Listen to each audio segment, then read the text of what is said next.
Bismillahirrahmanirrahim. Alhamdulillahi wa kafa. Wassalatu wassalamu ala al-mustafa wa ala alihi wa sahbihi ahlus sidqi wal wafa. Kaum muslimin yang dirahmati oleh Allah Subhanahu wa taala. Kembali kita membahas tentang persoalan-persoalan yang terkait dengan puasa Ramadan. Persoalan kali ini yang banyak terjadi atau dipertanyakan oleh masyarakat kita, khususnya kaum ibu, tentang bagaimana sebenarnya puasa ibu yang hamil atau menyusui, ya, pasca melahirkan. Ya.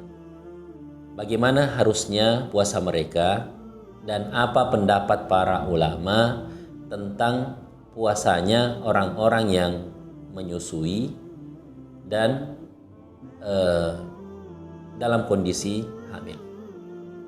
Berikut kita melihat beberapa pendapat para ulama. Ya. Yang pertama pendapatnya Habrul Ummah Ibnu Abbas radhiyallahu anhu. Beliau berpendapat bahwa al-hubla wal murdi', wanita hamil dan menyusui, idza khafata, apabila mereka mengkhawatirkan anak mereka, ya. Ibu yang sementara hamil mengkhawatirkan keselamatan janin yang ada dalam perutnya. Ibu yang menyusui mengkhawatirkan, ya, ketika ia berpuasa air susunya terganggu sehingga anak tersebut bisa terganggu perkembangannya, ya, atau dikhawatirkan kesehatan sang anak, ya, apabila ibunya berpuasa, ya. Maka Ibnu Abbas mengatakan aftarata wa at'amata, wanita yang hamil dan menyusui mereka meninggalkan puasa dan mereka menggantinya dengan cara memberi makan orang miskin, sama dengan orang yang tua, kakek-kakek atau nenek-nenek yang sudah tidak mampu untuk berpuasa. Ya, mereka meninggalkan puasa dan membayar fidyah. Ya, ini sebagaimana pendapat Ibnu Abbas ini sebagaimana diriwayatkan oleh Al-Bazzar. Ya. Dan beliau menambahkan, Al-Bazzar menambahkan bahwa Ibnu Abbas pernah berkata kepada, ya, li ummil aulad, li ummi waladin, berkata kepada seorang budak, ya, yang merupakan ibu dari seorang anak. Ya, jadi ketika budak itu dinikahi kemudian ia dimerdekakan, punya anak namanya ummu walad, dalam keadaan hamil, ya. Ibnu Abbas berkata, anti bimanzilatil ladzi la yutiquhu fa alayki al-fida wala qada'a alayhi. Ya. Ibnu Abbas memberikan fatwa kepada ibu tersebut bahwa kondisimu sama dengan, ya, orang tua yang sudah tidak mampu untuk melakukan puasa, maka hendaknya engkau membayar fidyah dan tidak perlu mengqadha lagi. Jadi membayar fidyah tanpa perlu mengqadha puasa lagi. Ya. Riwayat ini disahihkan oleh Imam Ad-Daraqutni dengan sanadnya. Wan Nafi' anna Ibnu Umar, jadi selain Ibnu Abbas, sahabat yang kedua diriwayatkan dari Nafi' maula Ibnu Umar bahwa Ibnu Umar pernah suatu ketika ditanya anil mar'atil hamil, seorang wanita yang hamil. Idza khafat ala waladiha, ketika ibu yang hamil ini mengkhawatirkan tentang janin yang ada di perutnya ketika ia harus berpuasa. Faqala, lalu Ibnu Umar radhiyallahu anhu berkata, tuftir wa tut'im, ya. Tuftir, ibu tersebut harusnya berbuka, wa tut'im makana kulli yaumin miskinan muddan. Hendaknya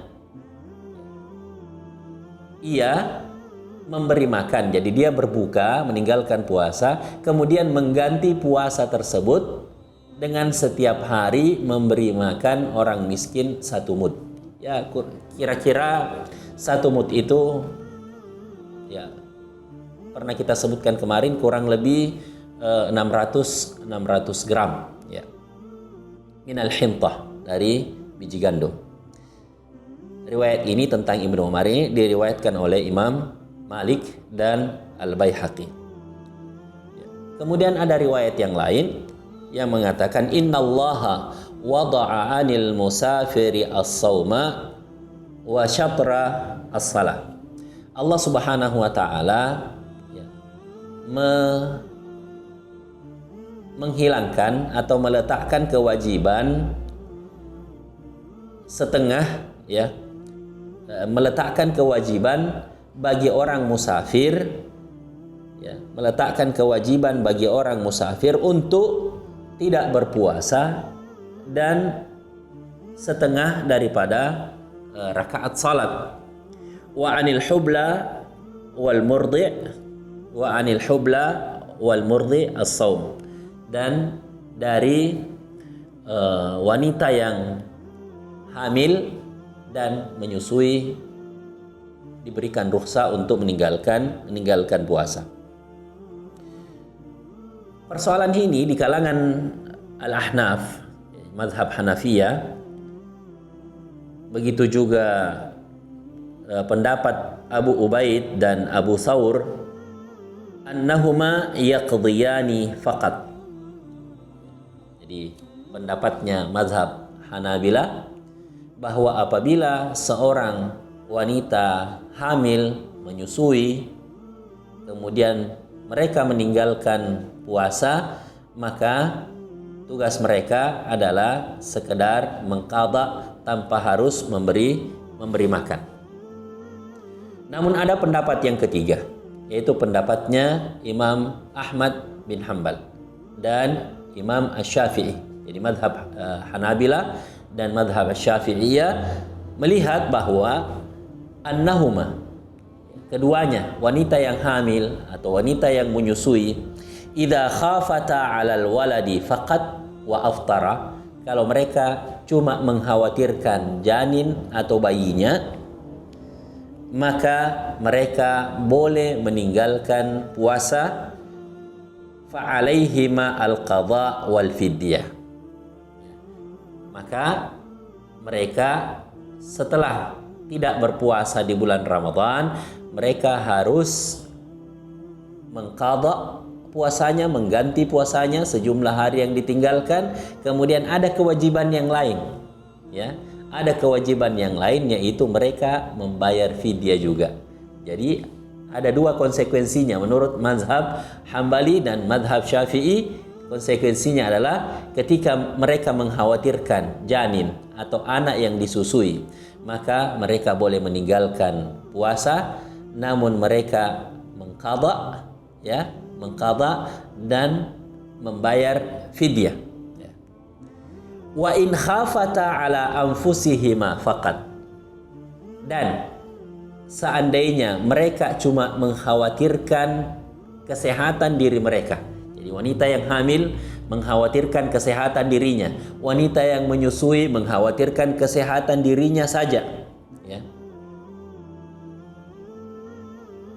Au ala anfusihima wa ala waladihima, atau mengkhawatirkan diri dan mengkhawatirkan anaknya.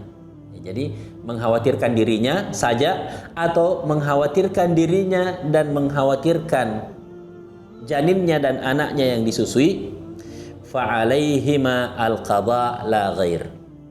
Maka mereka wajib mengqadha dan tidak ada beban yang lain. Jadi selama ada unsur bahwa dia mengkhawatirkan dirinya, apakah dirinya saja atau dirinya dan janin serta atau anaknya, maka mereka cuma wajib mengqadha dan tidak memfidyah atau tidak membayar fidyah. Inilah pendapat-pendapat para ulama kita tentang wanita yang hamil dan menyusui. Ya.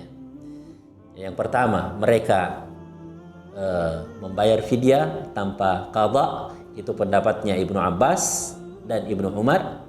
Kemudian pendapat yang kedua, pendapatnya Hanafiyah, bahwa mereka mengqadha. Kemudian pendapat yang ketiga, dan ini yang cenderung lebih berat, adalah pendapatnya madhab Hambali, ya, madhab Al-Hambali, Ahmad bin Hambal, dan madhab Imam Syafi'i, bahwa ketika cuma mengkhawatirkan anaknya, maka mereka ada dua konsekuensi: mengqadha puasanya, menggantinya di hari-hari yang lain, kemudian juga membayar fidyah. Tapi ketika ada unsur kekhawatiran terhadap dirinya, apakah dirinya atau dirinya dan janin atau anaknya yang disusui, maka mereka cuma wajib untuk mengqadha tanpa harus membayar fidyah. Demikian kaum muslimin yang dirahmati oleh Allah Subhanahu wa taala, semoga bermanfaat. Wassalamualaikum warahmatullahi wabarakatuh.